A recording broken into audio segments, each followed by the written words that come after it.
नुआदिल्ली AIIMS रचिला इतिहास। गोटे अस्त्रोपचार रे दुईटी अंग प्रत्यारोपण। 30 वर्षीय युवक पाइले नुआ जीवन। गत 14 एप्रिल 2026 रे दिल्ली एम्स शल्य चिकित्सा विभाग रे एक विरल अस्त्रोपचार करा जायथिला। दीर्घ दिन धरी टाइप 1 मधुमेह रे पीड़ित जणे युवकंक क्षेत्र रे डाक्तरी दल एक सफल अस्त्रोपचार करिसंती। रोगी जनकर दुईटी जाक ब्रुक बा किडनी अकामी हो जायथिला। तांको शरीर रे सफलतार सह एका संगरे किडनी और अग्नाशय प्रतिरोपण करा जायछि। एही जटिल प्रक्रिया को साइमल्टेनियस पैनक्रीज किडनी ट्रांसप्लांट कहा जाय। एथिपई हरियाणा रोहतकर जणे 50 वर्षीय मस्तिष्क मृत दातांक ठारू अंग संग्रह करा जायथिला।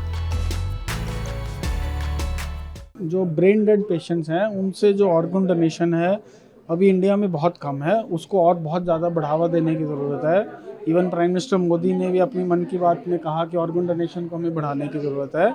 और इन ऑर्गन्स की एक्चुअली एक पेशेंट से आपको जैसे मालूम है 8-10 पेशेंट्स का फ़ायदा हो सकता है। तो इन ऑर्गन से बहुत सारे पेशेंट्स का फ़ायदा हो सकता है अगर ये ऑर्गन मिले।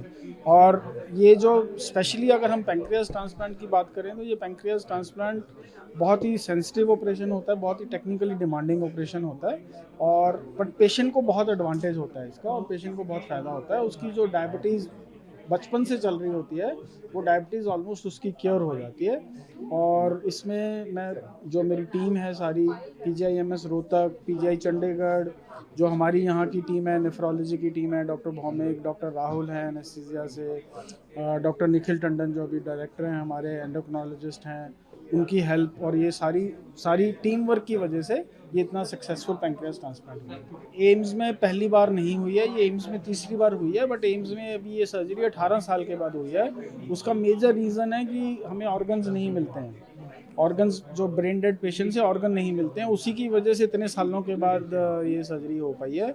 और काफ़ी टेक्निकली काफ़ी चैलेंजिंग होता है ये प्रोसीजर। इसमें जो इवन रिट्रीवल है वहाँ पे जो रोहतक में हमने किया, PGIMS रोहतक में किया, इवन वो रिट्रीवल भी काफ़ी टेक्निकली चैलेंजिंग होता है, उसमें भी बहुत टाइम लगता है रिट्रीवल में। और फिर उसको पैंक्रियास को ट्रांसप्लांट करने से पहले प्रिपेयर करने के लिए भी काफ़ी टाइम लगता है, उसमें भी काफ़ी मेहनत लगती है। एही सफलता पछरे थिला डाक्तरक विशाल दल। प्रोफेसर डाक्टर SK सिंह सह प्रोफेसर VK बंसल और प्रोफेसर असुरी कृष्णक नेतृत्व में एही अस्त्रोपचार करा जायथिला। टीम को सहायता करथिले चंडीगढ़ PGI MER विशेषज्ञ दल। एनेस्थीसिया, नेफ्रोलॉजी एवं एंडोक्राइनोलॉजी विभागर मिलित सहयोग रे राति सारा चलिथिबा एही ऑपरेशन शेषरे सफल होइथिला। बेसिकली ये सर्जरी थी, इसको कहते हैं साइमल्टेनियस पैंक्रियास किडनी ट्रांसप्लांट। ये उन मरीजों में करी जाती है जिनको टाइप 1 डायबिटीज़ होता है और साथ में किडनी फेलियर होता है। तो डायबिटीज़ के लिए उनको इंसुलिन की ज़रूरत पड़ रही होती है जिसका काम पैंक्रियास करता है, और किडनी फेलियर का जिस पे क्योंकि डायलिसिस पे होते हैं उस पर वो किडनी ट्रांसप्लांट। तो ये दोनों ऑर्गन लगाने से फ़ायदा ये होता है उनका डायबिटीज़ भी क्योर हो जाता है और साथ में जो डायलिसिस की रिक्वायरमेंट है वो भी चली जाती है। पैंक्रियास ना केवल इंसुलिन प्रोड्यूस करता है बट डायबिटीज़ के कारण जो होने वाली कॉम्प्लिकेशंस होती है उनको वो रोक देता है, और जो आपने नई किडनी लगाई है उसको भी वो प्रोटेक्ट करता है। और ये सब एडवांटेजेस बिना किसी एक्स्ट्रा ड्रग्स के मिलती है। जो नॉर्मल स्टैंडर्ड जो ड्रग्स हमारे किडनी ट्रांसप्लांट में चलती है वही ड्रग्स हमारे पैंक्रियास और किडनी ट्रांसप्लांट में चलती है। ये मरीज़ एक 35 साल का नौजवान था। आप सोच सकते हैं ये जो टाइप 1 डायबिटीज़ होते हैं बहुत यंग होते हैं, और अब क्योंकि दवाएं इम्प्रूव हो गई इसलिए ये इतने उम्र तक ज़िंदा रह जाते हैं। नहीं तो बहुत सारे लोग तो ऑलमोस्ट आधे लोग तो 20 ईयर्स के एज तक आने तक मर जाते हैं। ये पेशेंट आया था हमारे पास यहाँ से 2 घंटे दूर हरियाणा स्टेट से आया था और हमारे पास रजिस्टर हुआ था। 2 साल से डायलिसिस पे था। रेटिनोपैथी, आंख की कॉम्प्लिकेशन, नर्व्स की कॉम्प्लिकेशन, हार्ट की कॉम्प्लिकेशन, 25% फंक्शनिंग हार्ट था। डायलिसिस हफ्ते में 3 बार डायलिसिस की रिक्वायरमेंट थी। अब ये सारी चीज़ें और तकरीबन रिवर्स हो गई हैं इस पैंक्रियास किडनी ट्रांसप्लांट के बाद। देखिए सपोर्ट नेफ्रोलॉजी का तो बहुत ज़रूरी होता है, बिकॉज जो लिस्ट है ना वो तो हम मेंटेन करते हैं। तो only those patients who are declared fit by us कि उनको पैनक्रियाज और किडनी दोनों मिलना चाहिए, सही वक्त पे मिलना चाहिए, उन्हीं को ट्रांसप्लांट के लिए आगे बढ़ाया जाता है। So the whole list is maintained by us. In fact मैंने ड्यूटी डायरेक्टर से भी बात किया था we should have a separate priority list for ऐसे पेशेंट्स जिनको दोनों चाहिए, pancreas as well as kidney. क्योंकि किडनी तो उनको चाहिए हो तो शायद उनको मिलेगा, वो मिलेगा बहुत बाद।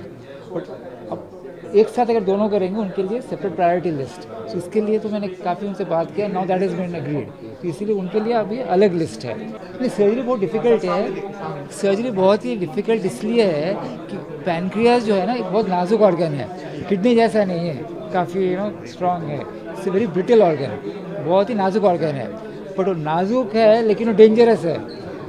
उससे अगर हो गया उस पर इन्फ्लेमेशन तो जान जा सकता है। पैंक्रियाटाइटिस जो है इट्स वेरी डेंजरस कॉम्प्लिकेशन, तो नाजुक भी है और बहुत खतरनाक है, इसलिए पैनक्रियास ट्रांसप्लांट करना बहुत मुश्किल से करना चाहिए, इसलिए कोई किसी को ज़्यादा मिलता ही नहीं है उसका लाइसेंस, कोई लेना भी नहीं चाहता। किडनी ट्रांसप्लांट उस हिसाब से बहुत ही आसान और सहज है।